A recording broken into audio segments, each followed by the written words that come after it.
Hey everybody, how's it going? Welcome back to Cosmic Culture, the channel where we talk about all major movie and television news, theories, ending explained, and much more. I'm Chris, and last night we had our first ever watch party with episode 8 of WandaVision. So thanks to everybody who turned out. It was a blast chatting with you all throughout the episode and seeing a lot of those crazy reveals with you. If you don't want to hear anything about what happened in that episode or any other WandaVision episodes, now is your chance to click away in order to avoid spoilers. So, insane episode with a lot of answers that we got, but not necessarily all answers for WandaVision. We got a lot of long-term MCU answers as we saw a ton of flashbacks happening throughout the episode that were really Wanda's life from while she was a child all the way up until she was an adult. And we're going to talk about all of that and give you a little bit of a recap and ending explained for the episode if you'd like to know what happened and just cut to the chase. Be sure to subscribe to the channel, turn on that notification bell, and follow me on Twitter for live updates and become a member of the community. Chat, let me know what you thought about the episode down in the comments section. So after a lot of wondering and trying to figure out what's going on in WandaVision, we've all come to the conclusion that these last two episodes were going to be an epic fight, battle, and saga where we were going to see everything that's been going on, and the reality of it really wasn't. We don't have a whole lot of time left to get these answers, and it's starting to look like we're going to have a major cliffhanger. But this episode did pick up directly where we ended on the last episode, but not before showing us Agatha Harkness back in the 1800s getting attacked by her coven, including her own mother, for breaking the rules. She was put up on a post and tied down by magic, and then they all tried to attack her, and she attacked back and ended up killing probably 10 different witches, including her mother, who seemed to be in charge and a very powerful witch. We see that's where she got the brooch from, so if we want a simple answer, that's all the brooch means. It was her mother's that she took off of her dead body after she killed her mom, who tried to execute her. After that happens, we cut to present time where Wanda is in the basement again and Agatha is asking her all of these questions. We do get a lot of talk and monologue where we find out Agatha wasn't controlling anything really going on inside the Hex except for what we saw during the Agatha All Along song, which was things happening with Wanda. She was kind of corralling and controlling Wanda so she could observe her, is what we're seeing. She says that she felt an insane power and that she was waiting for the opportunity to break down what makes Wanda, Wanda. So that's where Agatha comes from. She felt this power when Wanda actually did create the Hex, and she was wondering how, after all of these years of training and everything that Agatha has done, Wanda is so powerful and is capable of having what she calls auto magic, where every detail in this hex that she's created is taken care of and is so neatly folded, and it made Agatha very curious. So what happens next is Agatha takes Wanda through memory lane, quite literally. We see so many different scenes from her childhood with her actual family. We see her parents, young her and young Pietro, and all the way through to present time. We get a lot of information and answers. So we first start off with her parents and her brother when they were in their home in Sokovia during the war that eventually ended up leading to the death of her parents. In fact, we see the death of her parents.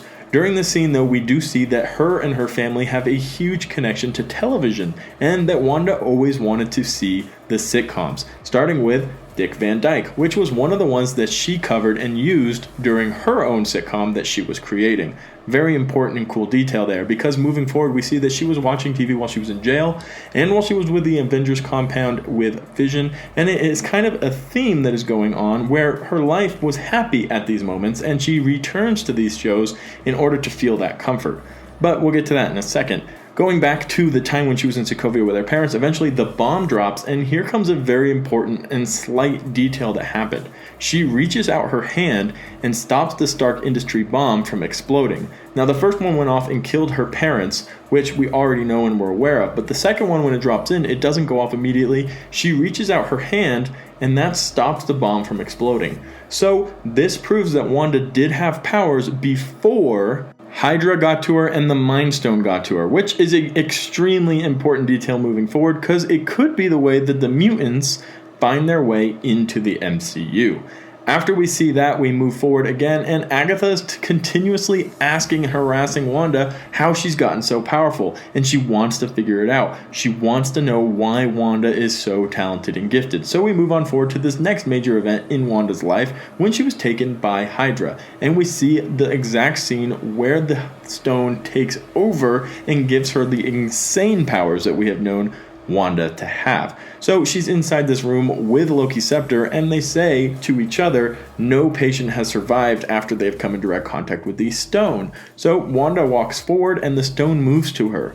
After she reaches out to touch it, it explodes. We see the yellow stone inside the blue bit of Loki's scepter, and then a silhouette of the Scarlet Witch reaching out to Wanda. We then see her fall to the ground, and they continue the studies. It is after this time where she's also watching another sitcom in her jail cell, and we kind of see that Agatha is learning how Wanda got her powers, and that they came by an amplification, not solely from the Mind Stone and Infinity Stone.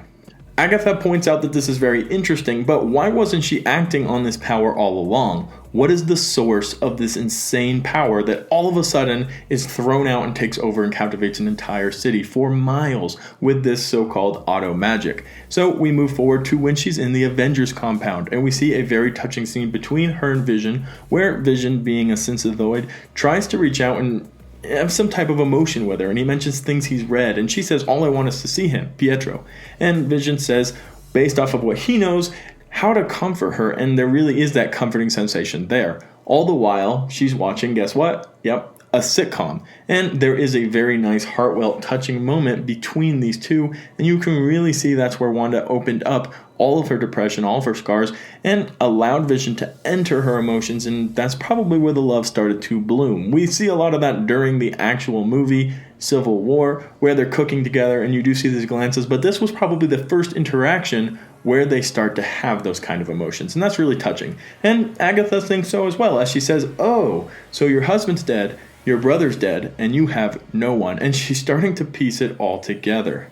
We then move to the more present time where we see her go to S.W.O.R.D. to, as far as we're concerned, steal Vision's body. But it turns out Hayward is a big fat liar and a dummy, and we really don't like him. Because Wanda walked to the front door and asks, and is obviously a little bit frantic, that she could go and see Vision. Eventually, after some tussling, she's given permission to go back. She blows down the door, but that's not anything that you wouldn't do, I suppose, if you had magic powers and your loved one was inside. So she runs in, she finds Hayward's office immediately, because it says director on the door, and she asks who he is.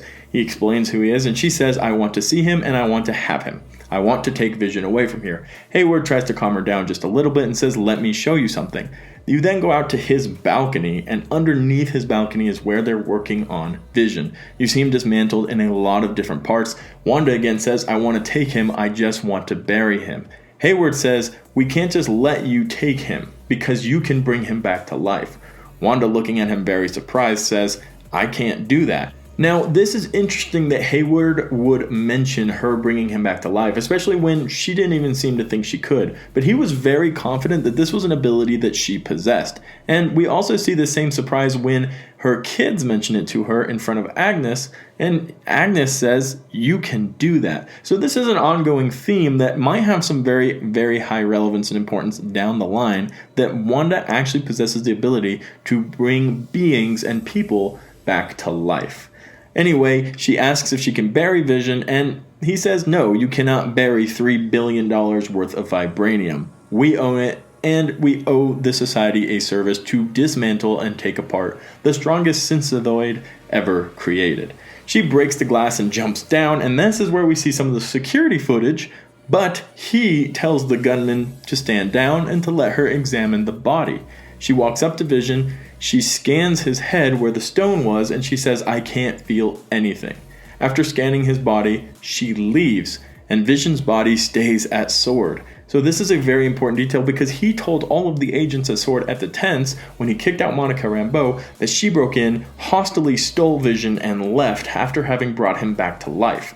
That's not what happens. She leaves S.W.O.R.D. peacefully, gets back in her car, and we see an open letter on her seat. It's unconfirmed whether this was there before she goes to S.W.O.R.D. or after, but it is definitely given by an ally, because there is a heart on this note, and it is a deed to a foundation of a home in Westview, New Jersey. She drives through the town that is in terrible condition and is a very old suburb that has been ripped apart, and she sees a lot of the characters who we see in the show on her way through.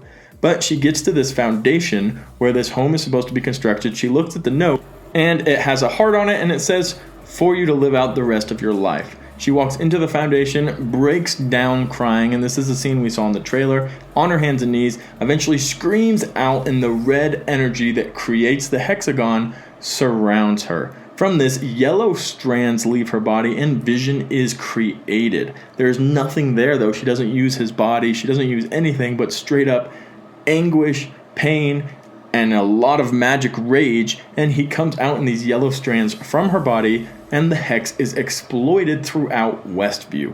It wasn't intentionally done, it seems, but it all happened in this emotional explosion, and the entire city is covered and converted into the black and white like we saw in the first episode, and then that vision ends like it did in the 8th episode. After that, we realize again that this is all just something she's reliving from Agatha Harkness, and it is dissected by her. And Agatha, now having kind of pieced everything together as to how Wanda has gotten her power, where it's coming from, and why out of all of a sudden she has become the most powerful being that Agatha has been able to sense and feel in the entire world, and it all comes back crashing down. We enter what seems to be a television series stage where Agatha is sitting, she says bravo and snaps her fingers. Then we hear Billy and Tommy yelling, "Mom, help." Wanda runs out to the front yard and to the street where we see Agatha Harkness in full witch getup, powers glowing from her body, and wielding a magical beam that can be described as a rope around the necks of Tommy and Billy, and they're pleading for help. Agatha says to Wanda, "I know what you are, and you have no idea what you are. You are supposed to be a myth. A being capable of spontaneous creation, and here you are, using it to make breakfast for dinner." Wanda says, with her powers out in her hands, "Give me back my children," and Agatha says, "Oh yes, your children. And Vision, in this whole little world you've created for yourself, this is chaos magic, Wanda. And that makes you the Scarlet Witch." And that is absolutely insane. What an awesome moment that entire dialogue is. That's the end of the episode. There is a post-credit scene, which I'll get to in just a moment, but I want to talk about this just a little bit longer. This is an ending explained video, and this is the end. A huge cliffhanger again. Agatha with the kids standing over who she just called to be the Scarlet Witch, who she said was supposed to be a myth and is using chaos magic. Now, at the beginning of the episode, we see Agatha getting in trouble by a coven who they say she has betrayed for using powers she wasn't meant to be. And that might be an introduction to Agatha Harkness trying to learn how to use this chaos magic. She mentions in the episode she has spent years and years training, studying, and learning how to do some tricks, and after all of that, here comes Wanda out of nowhere, capable of doing and possessing powers she never would have thought to be able to do. So she's very jealous and very curious and very confused by Wanda, who has now been named the Scarlet Witch, and wants to possess that ability. But it is interesting that she says that this is chaos magic and that you are the Scarlet Witch, a myth, and something she's read and studied about, potentially in that little book that we do not know exactly what it is, in her lair. So it is interesting because we're trying to figure out what exactly it is now Agatha wants with Wanda, because it really could be anything. There are a lot of options and a lot of different ideas for what it is she could be doing. Now let's talk about that post-credit scene. We see Hayward standing outside of the Hex, and he walks into this lab where he talks a little bit about how they've searched and taken apart and put back together in every way possible this item. They don't name it quite yet, but he says all we needed was to get power straight from the source. We then see the drone that Wanda brought out of Westview that was glowing with her red power and threw at the SWORD agents, and it is in a chamber. They harnessed the power from Wanda and they used it to turn on Vision.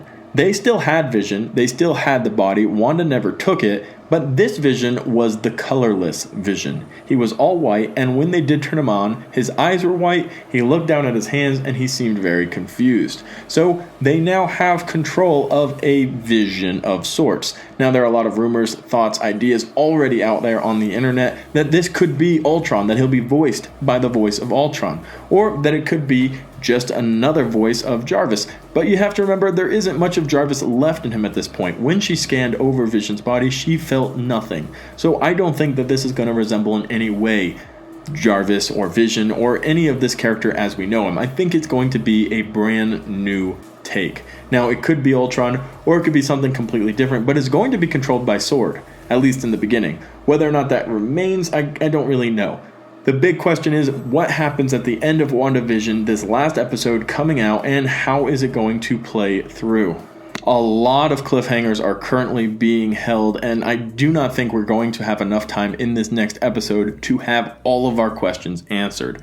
I mean, we want to know what the big bad is for the future of the MCU. We want to know if Agatha Harkness is a bad guy or she's just trying to figure out who and what Wanda is doing, although she's definitely leaning towards a bad guy right now. We want to know if Wanda's kids are going to stay alive, if both or either of them are going to make it out of this to join the Young Avengers. And we want to know what the heck is going on with Spider-Man and Doctor Strange, and if they are going to join Wanda or if Wanda's going to join them. The ending of this series is going to leave us with a lot of questions, is what I'm saying. There's going to be a huge cliffhanger, and it's going to leave fans a little unhappy. Because yes, now we have to wait until December for the next edition or chapter of this storyline, which will come with Spider-Man No Way Home. But definitely exciting. Definitely a new MCU, a new ideology, and these Disney Plus shows definitely enhance the experience, even if the waiting is kind of annoying, just for, a 30-minute episode. But I think it was very well played out. It was really cool to go back to Sokovia and see all of this. It was very important to see that Wanda had her powers before the Mind Stone, and that might be something important to see moving forward as we're expecting to see mutants make their way to the MCU. Let me know what you guys thought of this episode, what you guys thought, and questions that came to mind while you were watching it, and what you hope to see in the next and final episode of WandaVision. Thank you guys so much for watching till the end of the video, and thank you to everybody who followed as well during the watch party. Expect another watch party next week as well.